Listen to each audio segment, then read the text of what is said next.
उत्तर प्रदेश के मुख्यमंत्री योगी आदित्यनाथ के नारे बटेंगे तो कटेंगे का आरएसएस ने समर्थन किया। आरएसएस का कहना है कि इस नारे में एकता का भाव है। वहीं इस पर सपा प्रवक्ता फखरुल हसन ने कहा है कि बीजेपी लोकसभा नतीजों से हताश हो गई है, इसलिए इस तरह के अनर्गल बयान दे रही है। चुनाव में जब से भाजपा की ताकत कम हुई है, संख्या कम हुई है, भाजपा हताश है, निराश है, परेशान है, इसलिए वो तरह तरह के नारे गढ़ रही है। वो कहते हैं कि बटोगे तो कटोगे, लेकिन वो पिछड़ों को, दलितों को आरक्षण नहीं देंगे।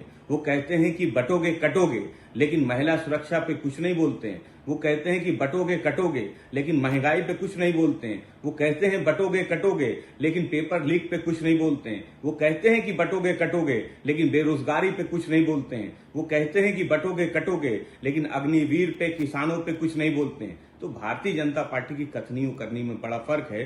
समाजवादी पार्टी समझती कि पीडीए तैयार है, पीडीए के लोग तैयार हैं भारतीय जनता पार्टी को हराने के लिए। किसी भी नारे का पीडीए पे कोई